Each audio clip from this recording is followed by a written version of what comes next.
Dear Adelaide. My name is Donnie Treadway. We have several classes together, and I would love to become closer. I would be honored if you'd allow me to take you out for coffee, or something of the sort. I do not know what would appease you, dear Adelaide, for you are quite the enigma. I see you in class every day with paint-stained hands, and I can't help but wonder whether you spend your nights studying to become a teacher, or if you spend your nights with watercolors and never-ending questions on why we exist in the way which we do. I know you're an artist, simply by the look in your eyes. There's something unique about the way artists see the world. Your eyes are pure beauty, the color of icicles in winter or a December sky. I have never before seen silver and blue meet, but in you, even such a cold color seems warm and inviting. I do not yet know you, but I want to.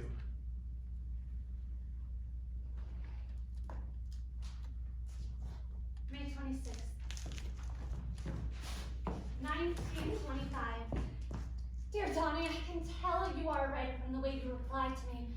Everything you say is needlessly poetic, and somehow you make it seem effortless even still.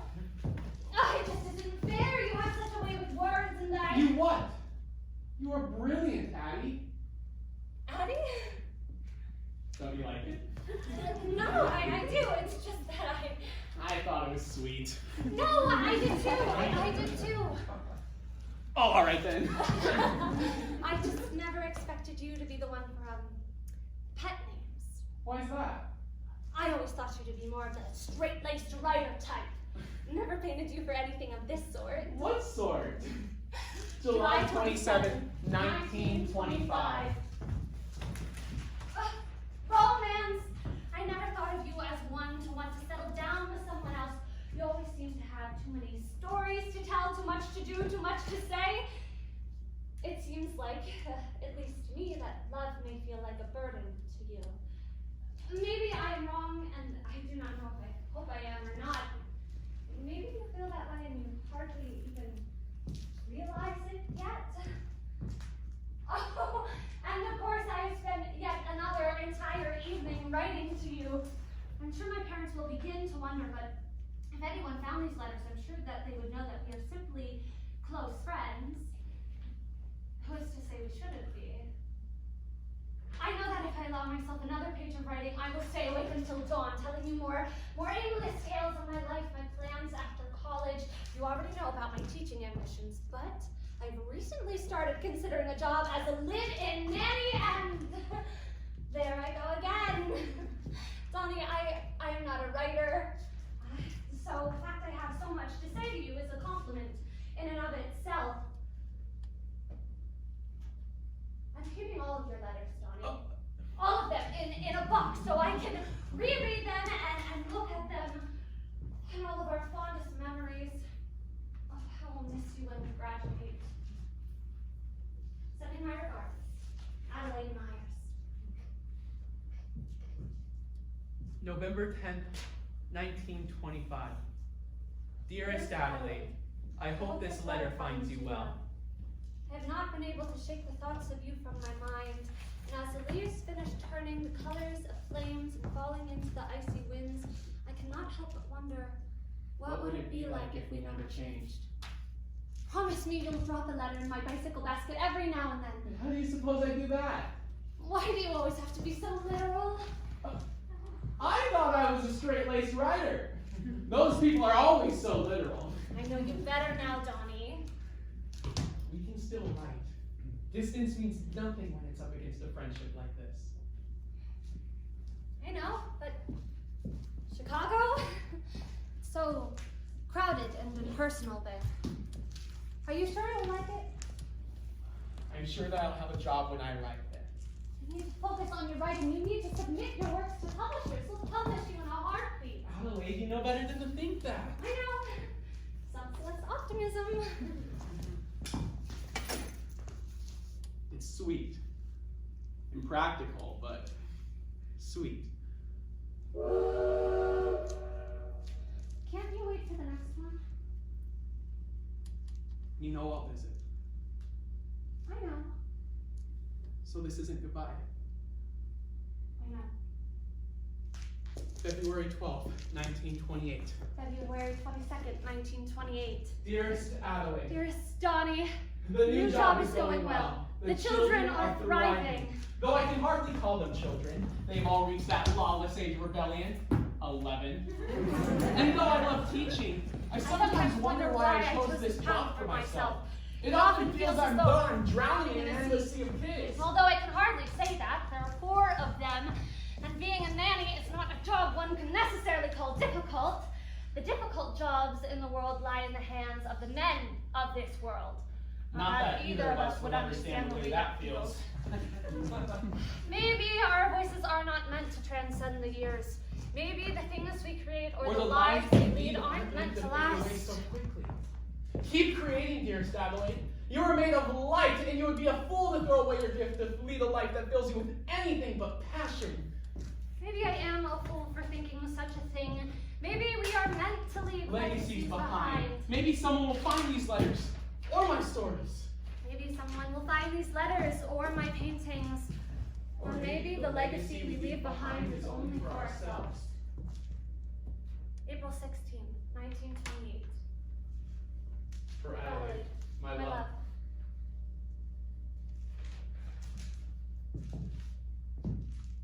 Dearest Adelaide, some of the things women do, some of the things I do even, confuse me. In what regard? Romance? Back on this again. I didn't bring it up the first time. But you did this time. Because it confuses me to no end. What confuses you, finding love? Not finding love. The idea of marriage, commitment, any of that. I thought I knew you better than to act like a high and mighty entitled man. This is anything but entitlement. This is for me knowing that being tied down by marriage could never make me happy. But what if somebody saw something in you that no one else ever could? Such as... You're not traditional, you're unlike any woman I've ever known. Because I'm not like any of them. You're powerful. I'm not exceptional, just unordinary. Donnie, my dear, I know how much you hate to be wrong, but you are. You are so much more than unordinary. You are a muse. Do you understand that? Look, here, I have enclosed a small watercolor piece I made. Violets in bloom. The one thing that never fails to remind me of you. I know it is small, but only because I could not mail the larger painting I've been working on. Besides, it's not ready. In the meantime, Here's something to remember me by. I couldn't forget you if I tried.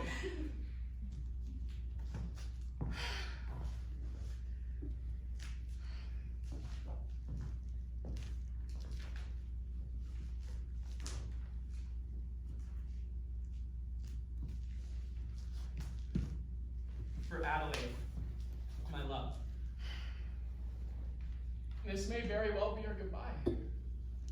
I know it has been a long while, nearly 3 years since we parted.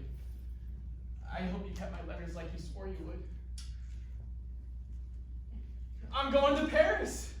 It seems all the great writers of the world are going, and I know I need to be part of such a legacy. It seems there is more freedom in Paris, away from the streets that echo nothing but memories of war, away from society's expectations for women to stay in the shadows, and away from this world that has no reason to care about us. I've waited a long while for things to change, and now that I know that they won't, I've decided I must. But aren't you afraid of going there alone? I'm always afraid. I know who I am. And I know only one thing more frightening than going there alone. I don't want to be here alone. For Donnie, you are a my muse. love. Do you I know it's been a understand long that? while, nearly 3 Look here, I years have since we been parted. putting small water. I hope you kept my letters like you swore you would. There's something for you to remember me by. I know only one thing more frightening than going there alone. The Maybe streets I'm echo nothing but sorry, memories of something war. isn't- I've Maybe never all your before letters seen don't silver go and to blue me. meet, but in you, even such a cold color seems warm and inviting. It's you. I do not yet know you, but I don't want to be here alone.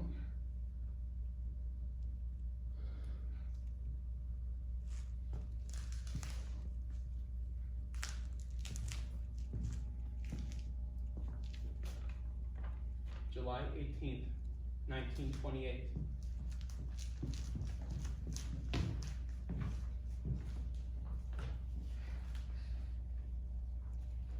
Dearest Donnie, I know it is frightening to admit such a thing in the letter, out of fear that someone might find this and begin to speculate, but even still, it pains me more than words can say to hide from you the way I have been what feels like the entire time we've known each other. Donnie, I mustn't lie to you. I have spent the past year pulling myself in opposite directions, trying to keep a secret from you, that when I look upon you, I feel an ungodly fire inside myself. Yes, there are women who spend their days embracing short skirts and even shorter haircuts, but I am not one of them. They embrace their sexuality in a way that I am too afraid to. My situation, well, our situation is different. We are different. Donnie, I do not know how you dance with words the way you do, and I'm trying to compose a letter that makes any sense to you at all, and I feel as though I fail more dramatically with every sentence. I know you will not judge me, and I know this because I have made a fool of myself to you on more than one occasion, but I still live in fear of bringing you disappointment because the last thing I want to do is scare you away. You are overseas in the city of love, and it pains me so that I am not there. There is no easy way to say this, knowing that you will not be able to hear my voice or see my eyes when I do, but I am in love with you, Donnie. And I wish I could have run away to Paris. Because it truly is more liberated over there. Maybe I would not be so afraid to hold your hand in mine.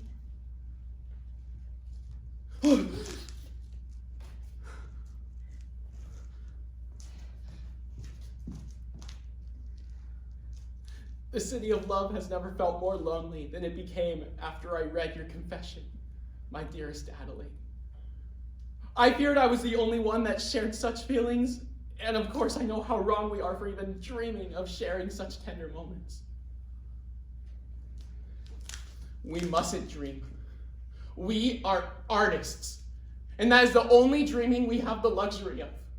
You paint and I write. But I do not believe there will be a day anytime soon when we do not fear showing ourselves in this foreign way of loving on the street.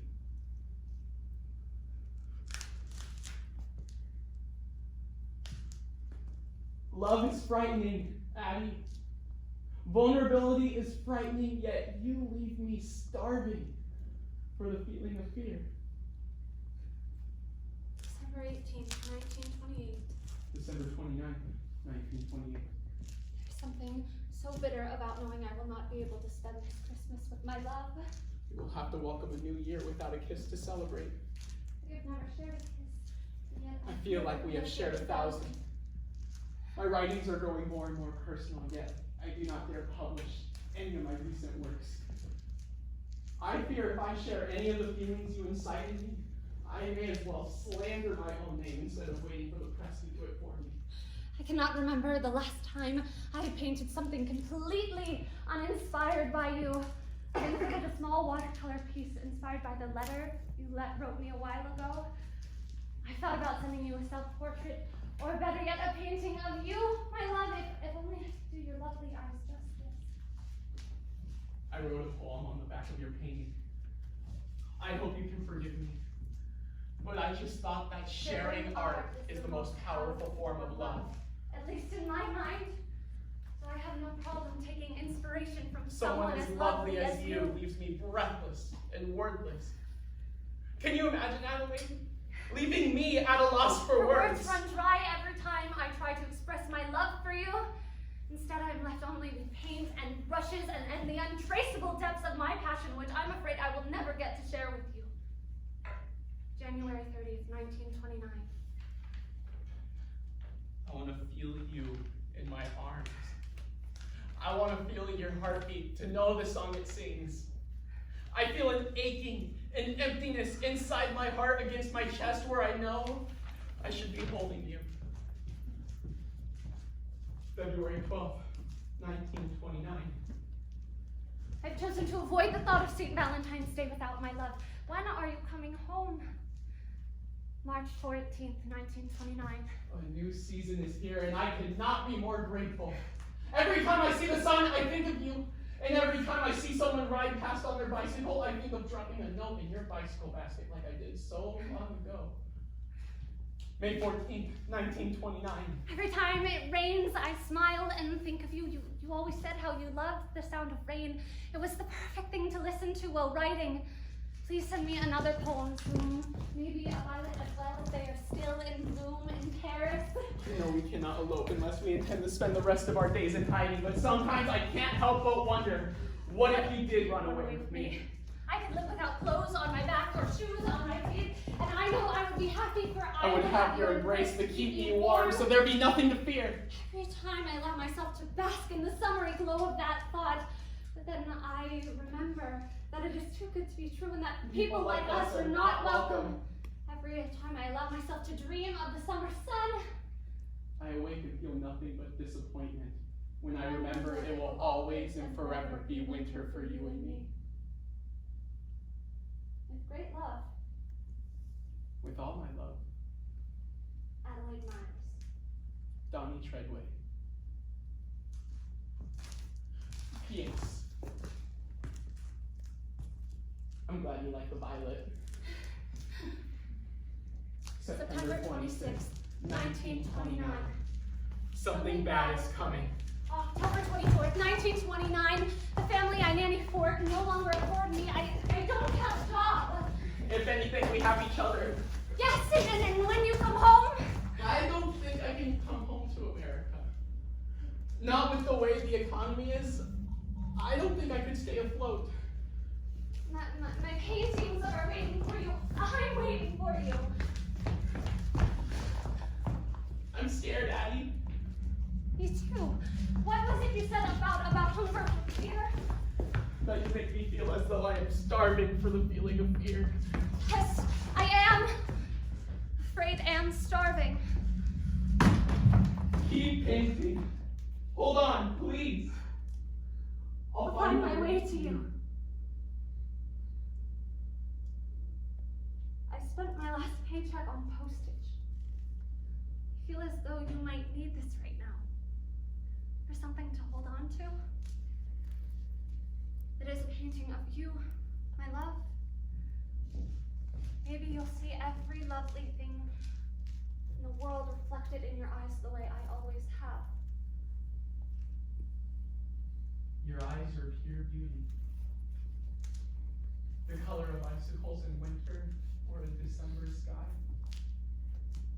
I have never before seen silver and blue meet, but in you, even such a cold color seems warm and inviting.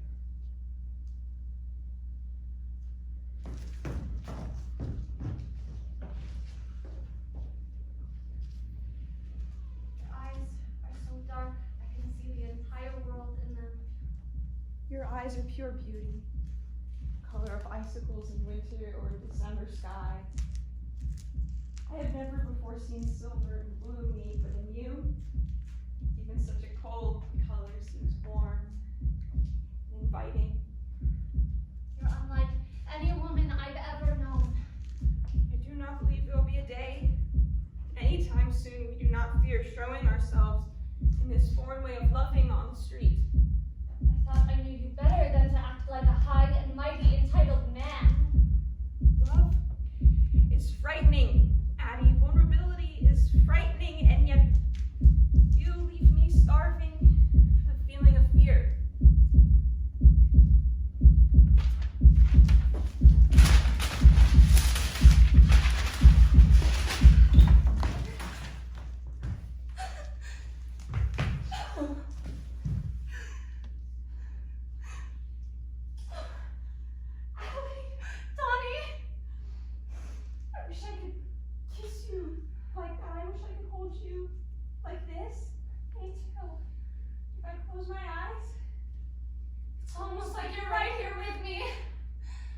Are you coming home?